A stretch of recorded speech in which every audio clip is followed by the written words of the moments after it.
കണ്ണാലേ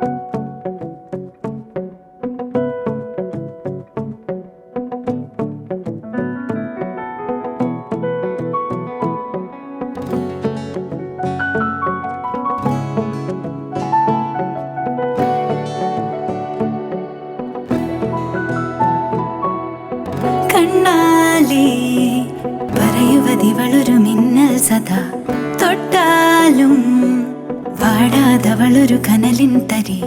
കണ്ണാലേ പറയുവതിവളൊരു മിന്നൽ സദാ തൊട്ടാലും വാടാതവളൊരു കനലിൻ തരി. മേലെ വിണ്ണിൻ മേഘങ്ങൾ പോലും വിരലാൽ കോർത്തിടാൻ ലോകം ചുറ്റിയെത്തുന്ന മനസ്സാൽ സ്വർഗം തീർത്തിവൾ. ശലഭമായി സ്വപ്നമോഹ തീരമൊന്നായി തേടുവാൻ ഒരുമയോടെ ഉയരിലൊന്നായിരു കരങ്ങൾ ചേർത്തവൾ. ഉൾത്തൊടും ഉശിരുമായി വന്നിവൾ. ആൺ പിറന്നോൾ, ആൺ പിറന്നോൾ, ആൺ പിറന്നോൾ, ആൺ പിറന്നോൾ, ആൺ പിറന്നോൾ, ആൺ പിറന്നോൾ.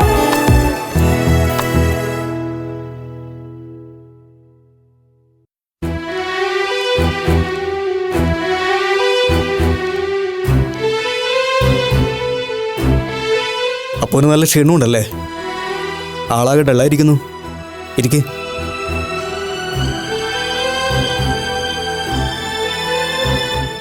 രണ്ടു ദിവസമായിട്ട് ഇത്തിരി പ്രശ്നങ്ങൾ, അതിന്റെ ക്ഷീണോ?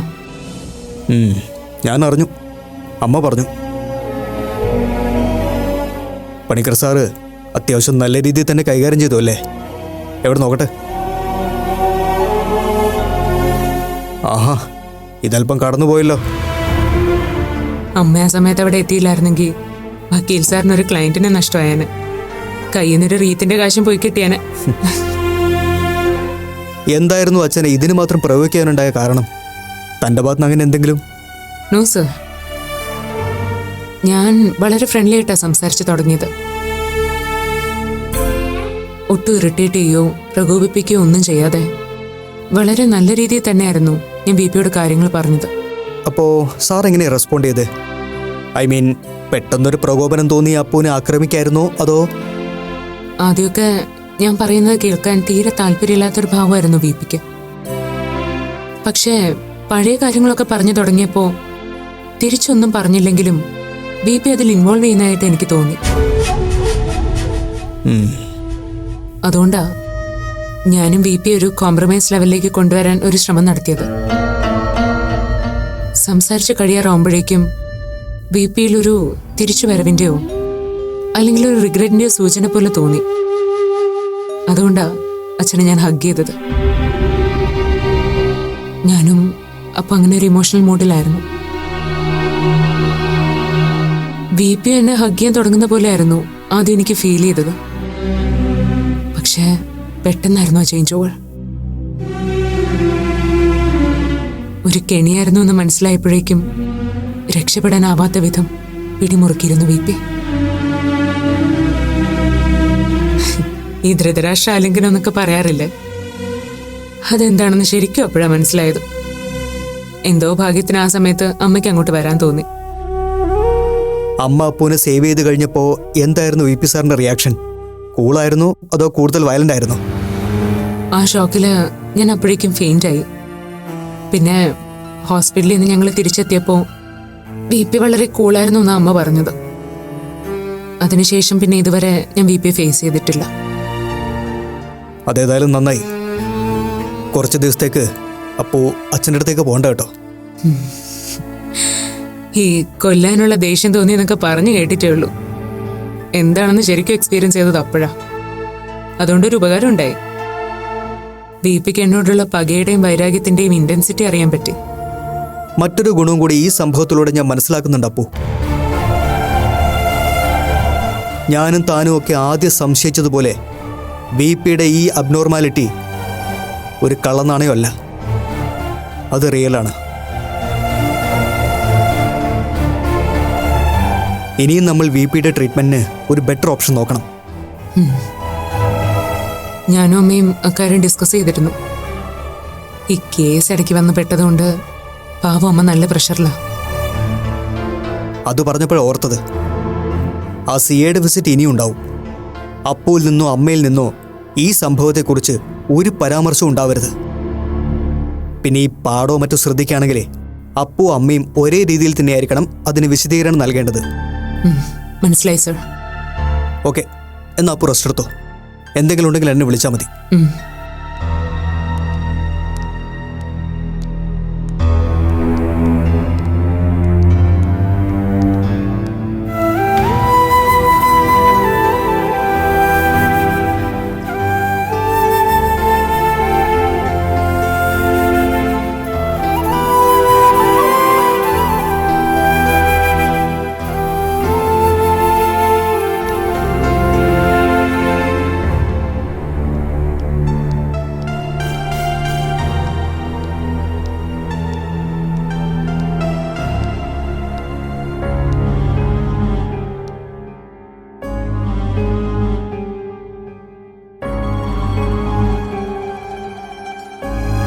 വി പിക്ക് അഗെയിൻസ്റ്റ് ആവാൻ സാധ്യതയുള്ള ഒരു ഡോക്യുമെന്റ്സും അവരുടെ കണ്ണിൽ പെടരുത്. വിശേഷിച്ചും മാഡത്തെ കൊണ്ട് അന്ന് വി പി സൈൻ ചെയ്ത് വാങ്ങിച്ച ആ മ്യൂച്വൽ അഗ്രിമെന്റ് ഒരു കാരണവശാലും അത് ഹരിപ്രിയയുടെ കയ്യിൽ എത്താതെ നോക്കുക.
വിപി,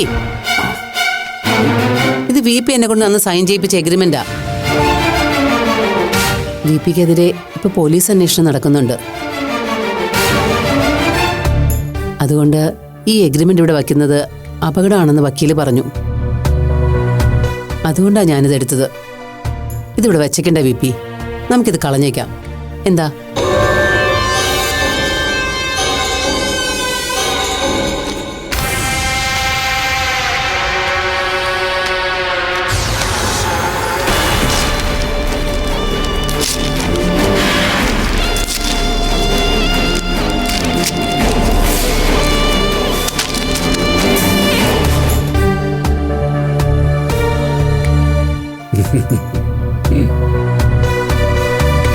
ഇതിനാണോ എന്നെ ഇത്രയും നേരം ടെൻഷൻ എടുപ്പിച്ചത്? ഞാനും ഇതന്നെയല്ലേ ചെയ്യാതിരുന്നത്. ഇനിയിപ്പോ ഞാൻ തൂത്തു വാരണ്ടേ? വേണ്ട, ഞാൻ വാരിക്കോളാം. വേണ്ട,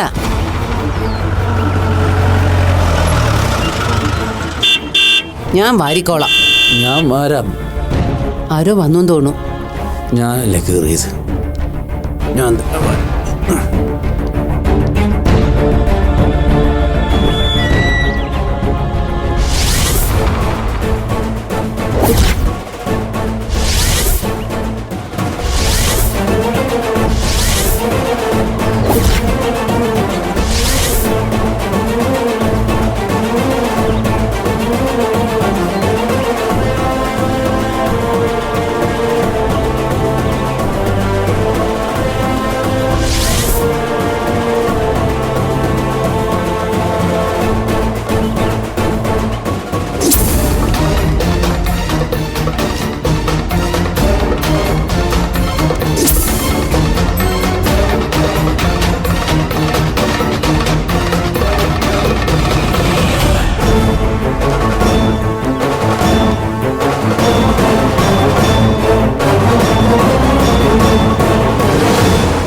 നമസ്കാരം ഗീത ചേച്ചി.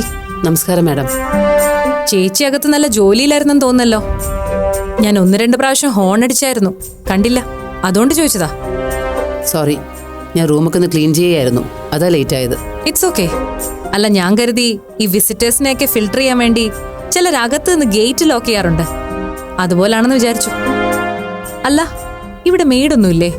ചേച്ചി തന്നെയാണോ വാഷിങ്ങും ക്ലീനിങ്ങും ഒക്കെ ചെയ്യാറ്? സെർവൻസിനെ ആരെയും വെച്ചിട്ടില്ലേ? കുറച്ചു മുമ്പ് ഒരു മെയ്ഡ് ഉണ്ടായിരുന്നു, ഇപ്പോൾ അവർ വരുന്നില്ല. പിന്നെ എനിക്ക് ചെയ്യാവുന്ന ജോലിയല്ലേ ഉള്ളൂ ഇവിടെ. ഓ, അപ്പൊ ചേച്ചി ആളൊരു ടിപ്പിക്കൽ വീട്ടമ്മ ലെവലാണ്. എനിക്ക് ഈ വീട്ടുജോലി എന്നൊക്കെ പറയുന്നതേ ഭയങ്കര കലിയാ, പ്രത്യേകിച്ചും അടുക്കളപ്പണി.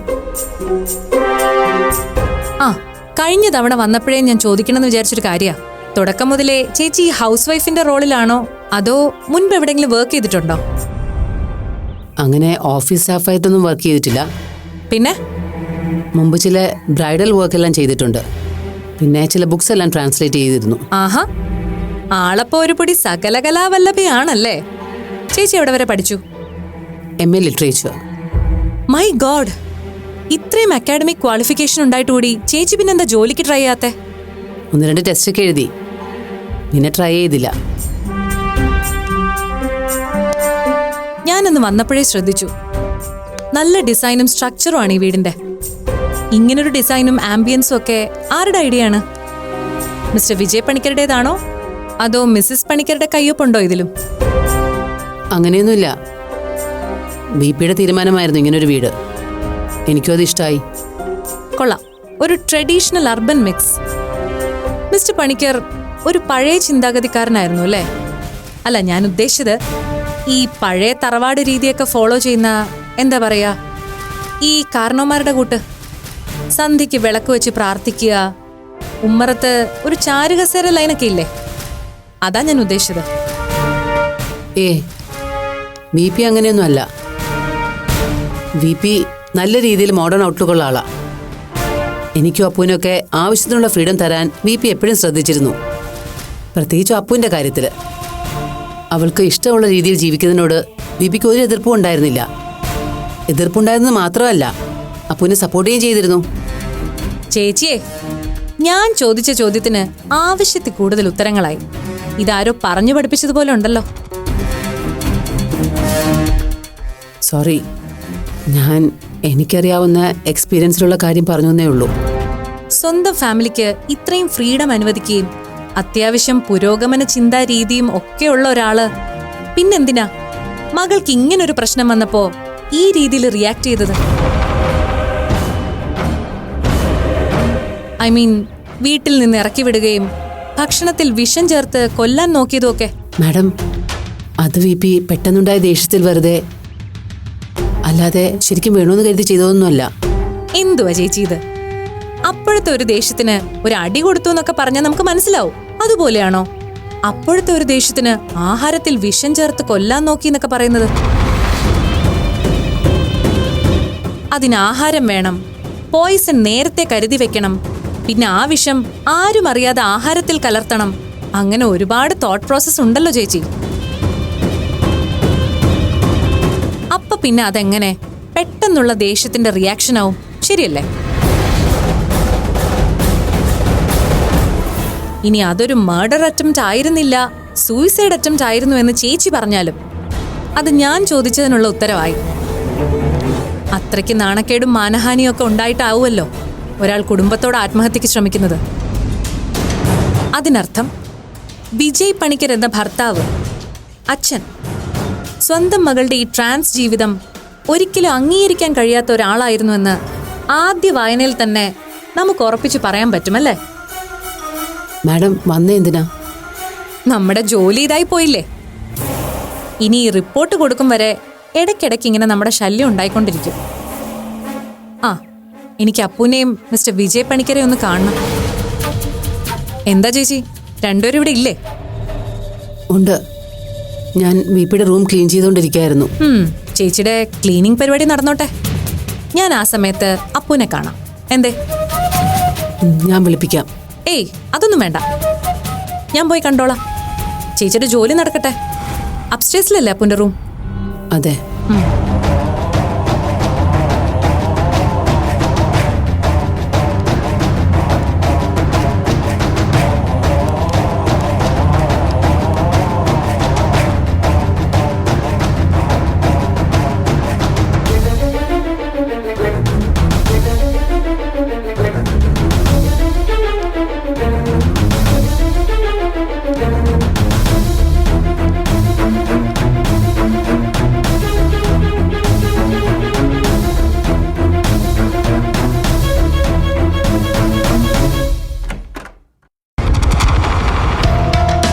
ഞാൻ വന്നത് അപ്പുവിനൊരു ഡിസ്റ്റർബൻസ് ആയില്ലല്ലോ അല്ലേ? സത്യസന്ധമായിട്ട് പറഞ്ഞ ഈ വരവ് ഒരു ഡിസ്റ്റർബൻസ് തന്നെ മാഡം. ഞാൻ വല്ലാതെ ടയേർഡാ. ഒന്ന് മയങ്ങി വന്ന സമയത്താ മാഡത്തിൻ്റെ entry. Yes, you spoil my mood. അന്ന് എനിക്ക് അറിയേണ്ട കാര്യങ്ങൾ കൃത്യമായി അപ്പു പറഞ്ഞിരുന്നെങ്കിൽ വീണ്ടും ഇതുപോലെ എനിക്ക് വന്ന് അപ്പുവിനെ ഡിസ്റ്റർബ് ചെയ്യേണ്ടി വരില്ലായിരുന്നു. എന്താ മാഡം നിങ്ങൾക്ക് അറിയേണ്ടത്? ഞാനും എൻ്റെ അച്ഛനും തമ്മിലുള്ള ഇഷ്യൂസിനെ കുറിച്ചാണെങ്കിൽ എനിക്ക് അതിനെപ്പറ്റി അന്ന് പറഞ്ഞതൊക്കെ തന്നെ ഇപ്പോഴും പറയാനുള്ളൂ. ഞങ്ങൾ തമ്മിൽ ശത്രുതയിലായിരിക്കാം, പക്ഷെ അതിൻ്റെ പേരിൽ ആ മനുഷ്യനെതിരെ എനിക്ക് ഒരു പരാതിയും ബോധിപ്പിക്കാനില്ല. ആരോടും പരാതി ബോധിപ്പിക്കാതെ തന്നെ ഞാൻ വിചാരിക്കുന്നത് നേടിയെടുക്കാൻ എനിക്കറിയാം. എത്ര സ്ട്രഗിൾ ചെയ്തിട്ടാണെങ്കിലും അത് നേടിയെടുക്കാവുന്ന വിശ്വാസവും എനിക്കുണ്ട്. യെസ്, അപ്പു വളരെ സ്ട്രോങ് ആൻഡ് ഫേം ആണെന്ന് എനിക്കറിയാം. പക്ഷെ അതല്ല എൻ്റെ ഇവിടുത്തെ പ്രശ്നം. ഒരു ട്രാൻസ്മാനായി ജീവിക്കാനുള്ള അപ്പുവിന്റെ അവകാശത്തെ ഹനിക്കുന്ന തരത്തിൽ സ്വന്തം വീട്ടിൽ നിന്ന്, കുറച്ചുകൂടെ സ്പെസിഫൈ ചെയ്ത് പറഞ്ഞാൽ സ്വന്തം അച്ഛനിൽ നിന്ന് തികച്ചും ക്രൂരമായ പീഡനങ്ങൾ ഏറ്റുവാങ്ങിയ ഒരു വ്യക്തിയാണ് താൻ. താൻ മാത്രമല്ല, ഒരു പരിധിവരെ തന്റെ അമ്മയും. ആ പീഡനങ്ങളുടെ ഒരു വിഷ്വൽ ബ്രീഫിംഗ് നമ്മൾ കണ്ടതാണ്. അത് കണ്ടിട്ടാണല്ലോ ദക്ഷ ഇങ്ങനൊരു പെറ്റീഷൻ മൂവ് ചെയ്തത്. അതിനിപ്പോ എന്താ മാഡം കുഴപ്പം? ഈ പറഞ്ഞ ദക്ഷയെ ഞാൻ പോയി കാണാം, ആ പരാതി പിൻവലിക്കാൻ പറയാം. എങ്കിൽ മാഡത്തിന് സമാധാനാവോ? അപ്പു, താൻ എന്നോട് ദേഷ്യപ്പെട്ടിട്ട് ഒരു കാര്യമില്ല. എന്റെ ഡിപ്പാർട്ട്മെന്റ് എന്നെ ഏൽപ്പിച്ച ജോലി മാന്യമായി കംപ്ലീറ്റ് ചെയ്ത് എനിക്ക് റിപ്പോർട്ട് ഉടനെ സമർപ്പിച്ചേ മതിയാവൂ. ആൻഡ് ഞാൻ എന്റെ സുപ്പീരിയേഴ്സിന് കൊടുക്കുന്ന റിപ്പോർട്ട് സത്യസന്ധമായിരിക്കണമെന്ന് എനിക്ക് നിർബന്ധമുണ്ട്. മാഡം, നിങ്ങളുടെ റിപ്പോർട്ടിൽ നിങ്ങൾക്ക് എന്ത് വേണമെങ്കിലും എഴുതാലോ. എന്നെയും എൻ്റെ ഫാമിലിയെയും നശിപ്പിക്കാനുള്ള അവസരമായിട്ട് മാഡം ഈ സിറ്റുവേഷനെ കാണരുതെന്നൊരു അപേക്ഷ എനിക്കുണ്ട്. എനിക്കങ്ങനെ തന്റെ ഫാമിലിയെ ദ്രോഹിക്കണമെന്ന് ഒരു ഉദ്ദേശവും ഇല്ല. പിന്നെ മറ്റൊരു തരത്തിൽ പറഞ്ഞ ഒരു നല്ല ഉദ്ദേശം ഉണ്ട് താനും. സ്വന്തം വീട്ടിൽ നിന്നുണ്ടായ ഇത്തരം ദുരനുഭവങ്ങളെ പൊരുതി തോൽപ്പിക്കാൻ അപ്പുവിന് കഴിഞ്ഞേക്കാം. പക്ഷേ അതിനുപോലും കഴിയാതെ സ്വന്തം രക്ഷിതാക്കളിൽ നിന്ന് ക്രൂരമായ പീഡനം ഏറ്റുവാങ്ങി ഒന്ന് പ്രതികരിക്കാൻ പോലും കഴിയാതെ ആത്മഹത്യയിൽ അഭയം തേടി വരുന്ന എത്രയോ ജന്മങ്ങളുണ്ട്. അങ്ങനെയുള്ളവരുടെ മുന്നിൽ എല്ലാ വാതിലുകളും അടയുമ്പോൾ പ്രതീക്ഷയോടെ മുട്ടി വിളിക്കാൻ നിയമത്തിന്റെയും നീതിയുടെയും വാതിലുകൾ ഉണ്ടെന്ന് എല്ലാവരെയും ഒന്ന് ഓർമ്മിപ്പിക്കാൻ തന്റെ ഈ ലൈഫ് സ്റ്റോറിക്ക് കഴിയുമായിരുന്നു. അതുകൊണ്ടുകൂടിയാ തന്നോട് ഞാൻ ഇങ്ങനൊരു നിർദ്ദേശം മുന്നോട്ട് വെച്ചത്. വേണ്ട മാഡം, എൻ്റെ അച്ഛനെതിരെ പരാതി പറയാനുള്ള ഒരു യോഗ്യത എനിക്കില്ല. കാരണം എൻ്റെ അച്ഛൻ എന്നെ ഉപദ്രവിച്ചതിൻ്റെ 100 ഇരട്ടി ഉപദ്രവങ്ങൾ അച്ഛനെ ഞാൻ ഉപദ്രവിച്ചിട്ടുണ്ട്. അത് വെച്ച് നോക്കുമ്പോൾ ഇതൊക്കെ വെറും സില്ലിയായിട്ടാണ് എനിക്ക് തോന്നുന്നത്. ശരി, അപ്പോൾ ഒന്നും തന്നെ പറഞ്ഞില്ലെങ്കിലും ഞാനായിട്ട് ഇതൊക്കെ തെളിവ് സഹിതം കമ്മീഷന് മുന്നിൽ പ്രസന്റ് ചെയ്യും.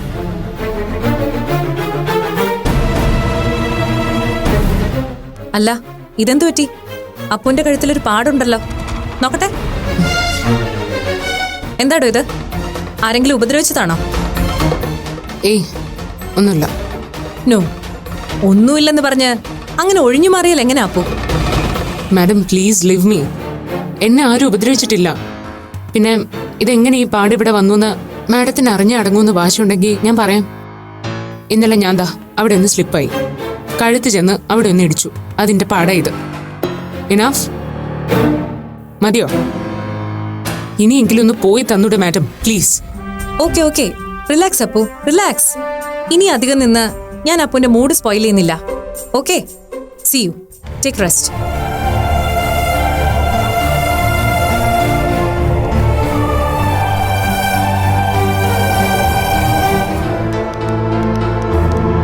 ചേച്ചിയുടെ ജോലിയൊക്കെ കഴിഞ്ഞോ? ആ, ഒരുവിധം. മാഡത്തിന് കുടിക്കാൻ വല്ല എടുക്കട്ടെ? വേണ്ട, ഇപ്പൊ ഒന്നും വേണ്ട. അതെ, അപ്പുന് എന്തു പറ്റി? അല്ല, ആള് നല്ല മൂഡിലല്ലെന്ന് തോന്നുന്നു.